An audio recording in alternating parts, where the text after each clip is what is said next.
Hey everyone, welcome back to Coffee with Craner. I'm so excited to introduce you to this week's guest. We have Cody Kraus from Century 21, broker, also the owner, and he's been in the real estate business for quite a bit now. We're going to talk about how he's shaping communities in his area and really creating legacies in real estate and all the exciting things he's up to, how he got started, and more. Sure. Thanks for being here, Cody. Yeah, thank you for having me on. Excited to have the chat. So how did you enter the real estate biz? I would say I probably got started watching my dad in it. So my dad's been doing it now for about 25 years. So I watched him as I was growing up, kind of a second career for him. Mm-hmm. I needed to do a high school co-op, and I kind of saw a window of opportunity where realtors were starting to put their listings on Kijiji. I used Kijiji a lot just as a kid, buying motorcycles and things like that. So I said, well, hey, I can put all your listings on Kijiji. Yep. So they allowed me to do that for my high school co-op. So I started hanging around the real estate office then. And shortly after that, Tim Mercer, who's also with Century 21, he was my dad's partner at the time. He sponsored me through a biblical financial course, Financial Peace University, with Dave Ramsey. So I started hanging out with Tim a lot because of that. Learned some great money principles, and then kind of hanging out with Tim, I was like, you know what, I better get started on my real estate license. So that's kind of how it all started. So I started writing the courses right after I turned 18. Hadn't finished high school yet, so I had to write like a competency exam, and then that's it. I guess got the license about 6 months later. And so you were like almost 19 when you got the license? Yeah, like 18 and a half, something like that. And which, your Windsor-Essex, Leamington base, Yep. Was it primarily in Leamington where you got started? Kingsville. Okay, I lived in Kingsville, so that was where I started at for my office. But, I mean, Windsor-Essex is kind of funny where it's like a three-sided peninsula. A lot of real estate markets, like you could be in Toronto and drive three directions, and you have other markets that overlap. With Windsor-Essex, the only one we really overlap with is Chatham-Kent. Yes. Over here. So we're kind of landlocked, so this is your area when you live here. And what was the first few years like for you? So first year was not good.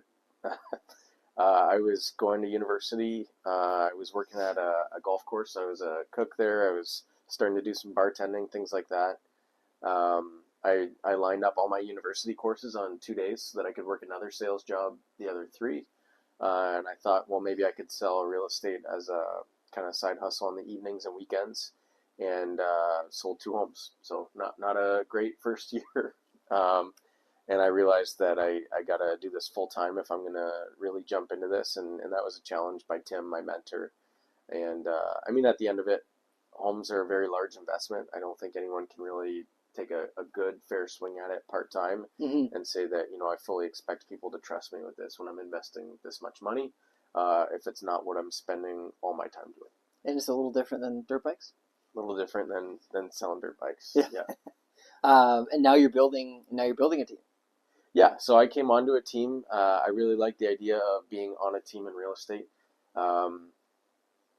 Sales career, just like you see in mortgages, when you really want to give good client care, that doesn't mean you stop answering your phone after 5 o'clock. Obviously, your life has to take over at some point. So if you do have a vacation, or you're with your kids, or your wife or your fiance, now that you're getting married, Lyndon, you're gonna have to change around some priorities in your life. You still want to be able to commit to a level of service for your clientele, and that includes, you know, all hours of the day, usually from about 8 a.m. to 8 p.m., sometimes before and after that, and weekends too. And so to really give your clients the best service, I think it's beneficial to be part of a team. And I've been lucky enough to be on a team since day one, and I've seen the merits from that in my life and in my business, and I think my clients have seen that also. So I really like the idea of being part of a team, especially in an industry where it's all commission. There is no base salary, things like that. It's nice to not just be a lone wolf, but to have some support from the office too. And when did you take the leap of faith to have to be a broker owner? November 30th, 2023. So okay. It's been about a year and a half now. A year and a half. How's that been recruiting agents? Is that difficult? Is it hard to find the right people? How do you do it? So having the right people is all the difference in the world. And I can tell you that we have awesome people. I think I did go into the transition into ownership fairly naive, and I think you have to. Just like when you got your mortgage license, you might have this idea of what you think selling mortgages might be, Mm-hmm. and you tend to focus only on the positives, which is why you're getting into it. Maybe you're not giving as much weight to the negatives. So I think you have to go into it with some sense of um, unknown, and you figure it out pretty quick. But I thoroughly enjoy it. Miss my meetings with my clientele that I worked with for a long time. But I would say that I kind of live vicariously through my realtors now. So still have a lot of clients that trusted me over the years, Yep. and happy to work with them, but through the agents at my office now, and thoroughly enjoy that. So it's been really good. Overall, a great transition, but that's just because I'm lucky enough to have great clients and great realtors and employees at the office too.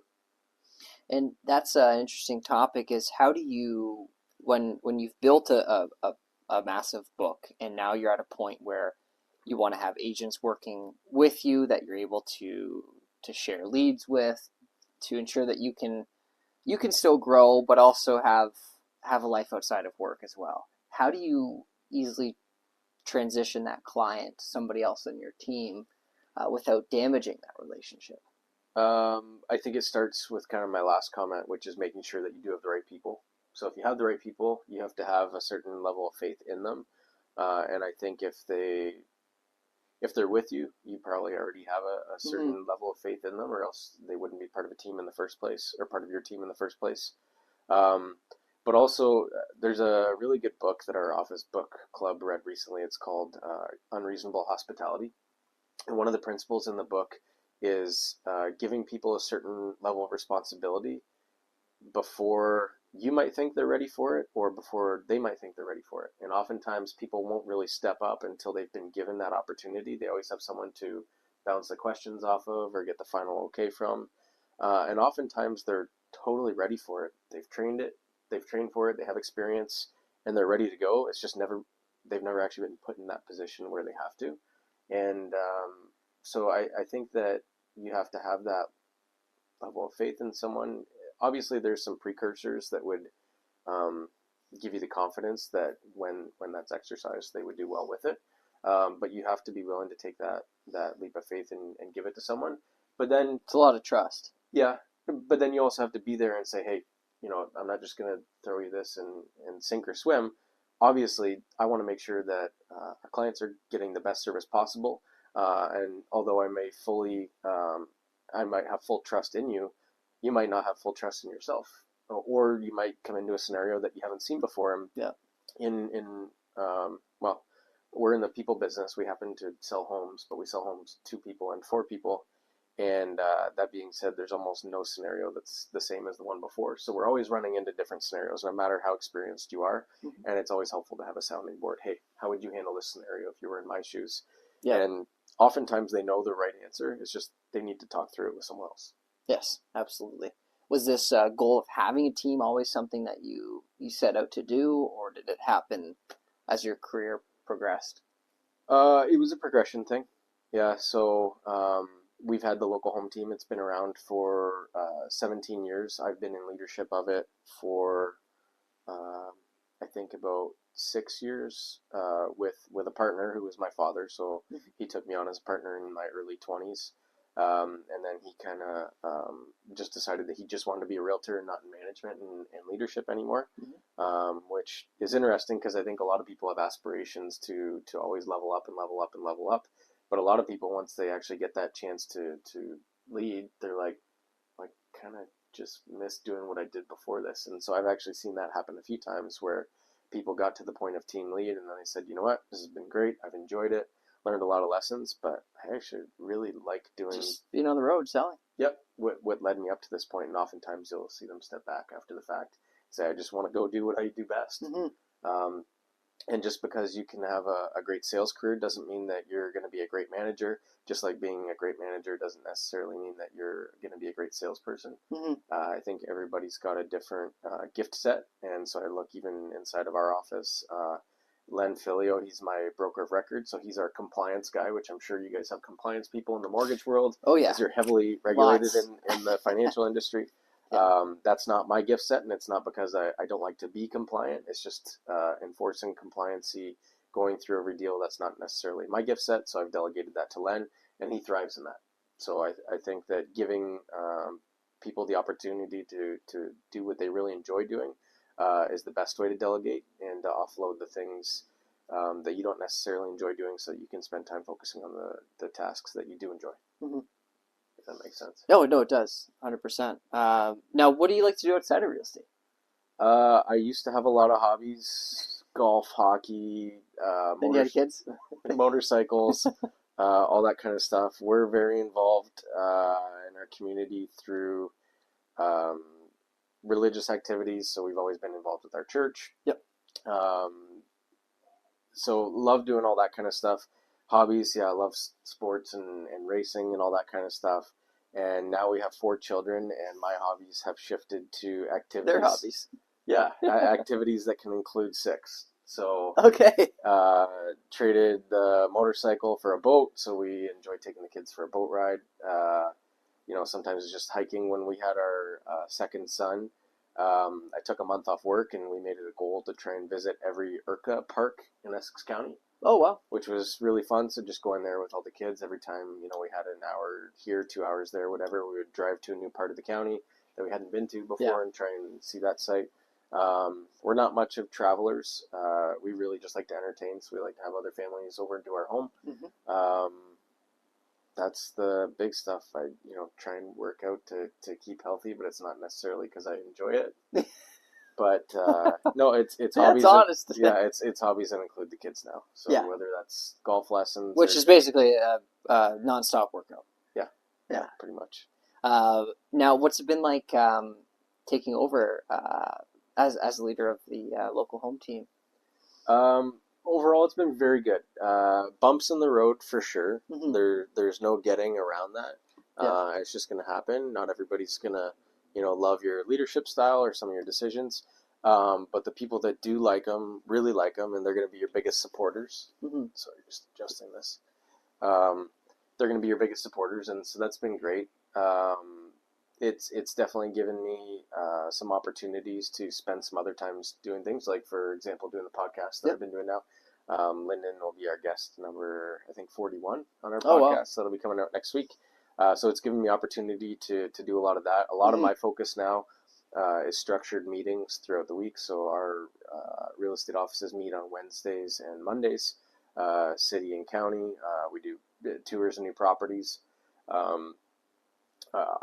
Running the office, I have to have meetings with our employees, making sure that our processes are up to date. I'm not a news junkie in general, so I don't watch the news all day, but the news that I take in is very, very focused to the real estate industry specifically. So podcasts, online subscriptions, all that kind of stuff. So I filter real estate news all day, and then just give our clients what I believe is our realtors to give to their clients what I believe is the most applicable to the industry at the time that'll make a difference in their families' lives.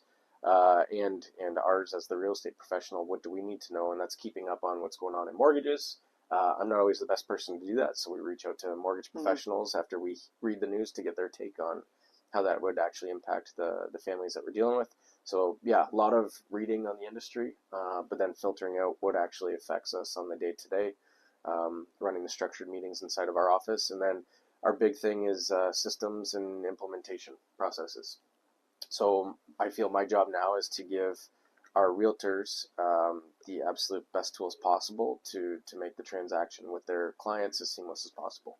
So whether that's implementing a new marketing strategy, or we have buyer presentations and seller presentations, and then information pamphlets that accompany all that, just to make sure that our clients are as informed as they can be from start to finish. Mm-hmm. And the realtors are great at doing that, but as I'm sure you can attest to, you might hear 100 things in a day. It's hard to focus and really remember, more than 2 or 3. So as important as it is to walk people through those in person, you got to give it to them in writing in a way that's easy to understand also. Yeah, I completely agree with you. There's so much information coming at us, and it can be overwhelming for the consumer, right? Okay. The buyer or the seller. It's just like so much to understand, especially if you're a first-time buyer. And you could go down a rabbit hole of just mortgage information or on the real estate side that will completely confuse them. Yep. Right. So I agree. It's like having that information that's bite size and easily consumable, and you're not going to scare them away. Yep. Because you talk too much. And being in the industry, I think we have abbreviations and Oh, yeah. slang that we throw around all day, and we often take for granted that people might not understand. I even do that sometimes. Yeah. HELOC and like, what is that? Yeah. Or a lock line of credit, right? So, what's next for you and your team? What are you looking forward to? I would say our biggest, most recent thing was our expansion to Windsor. So being around all the parts of Essex County was kind of a natural expansion to Windsor. So we've really been enjoying that. What's next? Not necessarily locational growth. We're pretty happy just focusing on what we know really, really well, which is Windsor-Essex County. Yep. But it's growing the number of agents so that we can serve more families. And it's not, serve as many people as possible. I believe that we have really, really good realtors and that we can serve the public as good or better than anyone else. So for me, if I'm giving them great information and they're amazing people doing a great job with it, the more families that can benefit from our services, the better. So it's grow our market share in the area that we're operating in to benefit the general public. And how do you find the right realtor? And how do you is there a certain thing? And you don't have to share all your secret sauce, No, but it's a good question. How do you interview those individuals, those candidates, to really find the best fit? So there's a number of different ways. So some of the meetings that we have are with brand new realtors, and kind of interesting because normally if you apply for a job and the employer calls you, they come sit you down and they have a bunch of questions that they ask you, and it's how would you handle this scenario, or can you align your I guess most important things in your life to you, whether it's money, is it quality of service, all that. Ours is kind of backwards, where it's like, what are you looking for in an employer almost, right? Because the realtors that we hire are all contractors, they're self-employed. Yep. So it's almost like they're interviewing us in a sense. So with a brand new realtor, we have to lead the discussion a little bit and say, what is it that you're looking for in a real estate brokerage? And if it's mentorship, if it's guidance, we have to speak to what our office provides in regards to those. If it's training, if it's marketing, if it's whatever, if it's structure, if it's multiple locations, we have to speak to the benefits that we have there. And sometimes what they're looking for isn't what we provide, and we would be very, very honest in that scenario. But we have kind of a office where it can fit all different types of realtors, from the top producer that sells a ton of homes to the person that wants a good work-life balance, but obviously wants to give a great level of care and service too. So we can benefit them in different ways. I guess I'm kind of skirting around your question, which is how do we find great realtors? I think everybody, if they're really passionate about what they do, is capable of giving great advice. Now, specific to real estate, they have to hone in and I guess be really obsessed with real estate. It's got to be the thing that they love, that they take in more information about. They always want to strive to be better. So I think everybody has what's capable to give great advice, but they have to be a person that's obsessed about that thing. And so if it happens to be real estate, if they're taking in the news all day, if they're showing as many homes as possible, going to all the open houses that they can, coming to the office meetings, taking in all the information that's being given, I think those are signs of a great realtor. If they're concerned, more about lifestyle and income than they are about the clients that they're serving, they may not be in total alignment. But that's not to say that someone who's doing really well isn't giving great advice. They're probably doing well because they gave good advice. Yes. And then they were referred and referred and referred. And so that should come as a natural byproduct of success if you're doing a great job for your clients. But if the number one thing they're looking for is, look at me, I'm a super ego, they might not be a great fit. But if they're like, hey, love real estate, I need systems, like what you guys are doing marketing wise, they're probably gonna be a really good fit with us. Excellent. How can people get in touch with you if they're interested in joining, learning about becoming a realtor? Yeah. So C21 Local Home Team is our handle on most media channels. Our Facebook page is very, very active and one of our best marketing tools. It's really followed. Okay. That's an easy way to get a hold of us. I'm really easy. Just Google my name, Cody Kraus, CodyKraus. If you happen to put realtor, it's not a really common name. Just like Linden Crane is not a common name. No. So if you search it, you're probably going to land on our company profiles. My cell phone number's everywhere. Really easy to get a hold of. Excellent. Well, I really appreciate your chat, Cody, and your wisdom, and just to see all the great things that you've been doing since you've taken over 6 years ago, I think you said. So 2 years ago. But 2 years ago. Took over the team about 6 years ago. About 6, yeah. So and you've been in it since 18, 6 months. Yep. Yeah. So yeah, pretty much. Which was what, just last year? I actually look a lot older than I am, but no, I'm 32, so it's been 14 years now. Yeah. It probably has flown by. Yeah, it has and it hasn't, but life happens quick. Yeah. Yeah. Oh, yeah, it does. So thank you very much. And if you're interested in learning more, check out their Facebook page, Google Cody Kraus online, and we'd love to hear your thoughts.